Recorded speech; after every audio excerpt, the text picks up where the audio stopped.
നിങ്ങളുടെ കല്യാണം എങ്ങനെയായിരുന്നു? കല്യാണം എറണാകുളത്ത് വെച്ച്. അല്ല അങ്ങനെയല്ല, ഞാൻ ജാസിച്ചേന്റെ കൂടെ പാടാൻ പോവുമായിരുന്നു. ജാസി ഗിഫ്റ്റ് ആ സമയത്ത് ലജ്ജാവതി ഭയങ്കര ഹിറ്റ്. അപ്പൊ ജാസിച്ചേട്ടനും ഏട്ടനും ഒരു കോളേജിൽ അവർ വളരെ അടുത്ത സുഹൃത്തുക്കളാണ്. അപ്പൊ ജാസിച്ചേട്ടന് ഇങ്ങനെ ഒരു ലജ്ജാവതി ഹിറ്റായി ഭയങ്കര ഒരു ലെവലിലേക്ക് ചെന്നപ്പോ അത് ഒന്നും മാനേജ് ചെയ്യാൻ പറ്റില്ല. അപ്പൊ അതിന് വേണ്ടിയിട്ടാണ് ഒരു പാവം അവൻ വളരെ ഞങ്ങൾ തമ്മിൽ കൊച്ചാളിനെ പോലെ അറിയാം. അപ്പം അവനിങ്ങനെ ഒരു പ്രോഗ്രാമിന് വിളിക്കുമ്പം ഒന്നല്ല ഒരു ദിവസം ഒരു 100 കോള് വരും. ഇത് എഴുതാനോ അങ്ങനെയൊക്കെ ഉള്ള ഒരു. അപ്പം ആൻറ്റി അതിന് മമ്മി എൻ്റെ അടുത്ത് വിളിച്ച് പറഞ്ഞു അഭിരാമ ഒന്ന്. അപ്പം എല്ലാ കാര്യത്തിനും എന്നെ വിളിക്കും ഇതിന് മുമ്പും. അപ്പം എന്നെ വിളിച്ചിട്ട് പറഞ്ഞു ഇങ്ങനെ ഒന്ന് അവനെ ഒന്ന് പ്രോഗ്രാം സ്റ്റാർട്ട് ചെയ്താൽ മതി. അങ്ങനെ ഞാൻ ഒരു ഡയറിയിൽ ഞാൻ ഡയറി ഇപ്പോഴും സൂക്ഷിക്കുന്നുണ്ട്. ആദ്യത്തെ കുറേ നാള് ജാസിച്ചേട്ടന്റെ കൂടെ. അപ്പൊ ഞാൻ ജാസിച്ചേട്ടന്റെ പ്രോഗ്രാമിന് എന്നെ ട്രിവാൻഡ്രത്തുള്ള രാജേഷ് ഏട്ടൻ പരിപാടിക്ക് വിളിച്ചു. ഞാൻ പോകുമ്പോഴാണ് ആദ്യമായിട്ട് കാണണത്. പക്ഷെ അങ്ങനെയൊന്നും ചേച്ചിക്കറിയില്ല. ഞാൻ വളരെ ചെറുപ്പം തൊട്ട് അങ്ങനെ ഒരു ആരോടും അങ്ങനെ അഫെയറിലേക്ക് അങ്ങനെയൊന്നും ഒരു മൈൻഡ് സെറ്റ് ആയിരുന്നില്ല എനിക്ക്. ടോട്ടലി അമ്മ ഒറ്റയ്ക്കാണ്, ഞാനും ചേട്ടനും. അപ്പൊ അങ്ങനത്തെ ഒരു ബാക്ക്ഗ്രൗണ്ടിൽ നിന്നൊക്കെ വരുമ്പോൾ മറ്റൊരു ഇതിലേക്കൊന്നും ശ്രദ്ധ പോയിട്ടില്ല. അപ്പൊ പക്ഷേ ഇത് ഇങ്ങനെ ചേട്ടനെ അങ്ങനെ കണ്ടിട്ടുണ്ട്. അപ്പൊ ഭയങ്കര മിടുക്കനാണെന്ന് നമുക്കറിയാം. അന്ന് നമ്മൾ കാണല്ലോ, കാരണം ലജ്ജാവതി പാടുമ്പോ അടിയാണ് അവിടെ. അപ്പൊ ചേട്ടൻ അവിടെ പോയിട്ട് ഇങ്ങനെ തൂക്കിയൊക്കെ ആൾക്കാരെ ഇറക്കണം സ്റ്റേജിൽ നിന്നൊക്കെ. ഭയങ്കര ഇവര് സ്റ്റേജിലോട്ട് വന്ന് അപ്പോഴത്തെ പോലെ വിളിച്ചു കയറ്റൊക്കെ അല്ല, പാടി അങ്ങ് കേറാണ്. ഇപ്പൊ ജാസ്തിയൊക്കെ ചെയ്യും. അപ്പൊ ഒരു ബോഡി ഗാർഡ് പോലെ നിന്ന് എല്ലാ കാര്യങ്ങളും ചെയ്യണത് അങ്ങനെ നമുക്കറിയാം.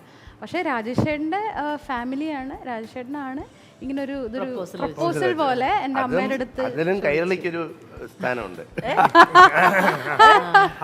അതായത് സിംഫണി എന്ന് പറഞ്ഞ പ്രോഗ്രാം, അതിന്റെ റെക്കോർഡിങ്ങിന് ഷൂട്ടിന് വേണ്ടിയിട്ട് തിരുവനന്തപുരത്ത് വരുമ്പോഴാണ് ശരിക്കും ഞങ്ങളൊരു പ്രോഗ്രാം കഴിഞ്ഞ ശേഷം ഞാൻ പിന്നെ രാജേഷൻ്റെ വീട്ടിൽ പോയി രാജിയെ കാണാൻ പോണം.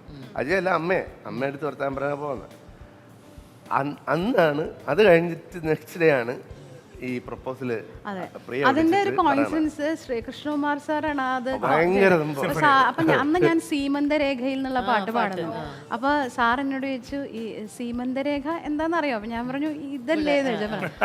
സീമന്തരേഖയിൽ ചന്ദനം ചാർത്താൻ ആരെങ്കിലും എത്തിയോ ഒരാള്?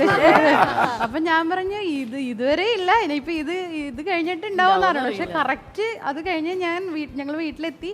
അതിന്റെ ടെലികാസ്റ്റ് കഴിഞ്ഞപ്പോഴേക്കും കല്യാണം ഫിക്സ് ആയോ.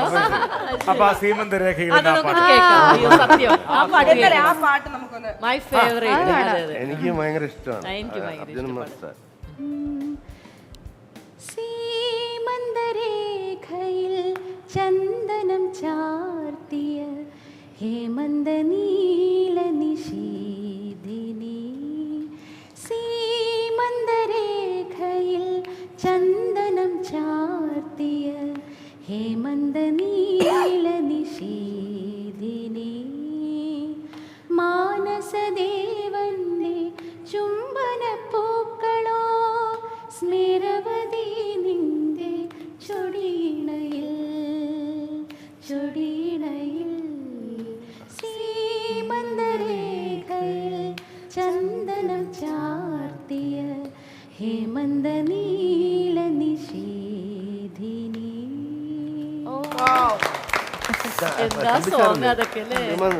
തമ്പിസാറിന്റെ ലിറിക്സും അർജുന മാസിന്റെ കോമ്പോസിഷനും വാണിയമ്മയുടെ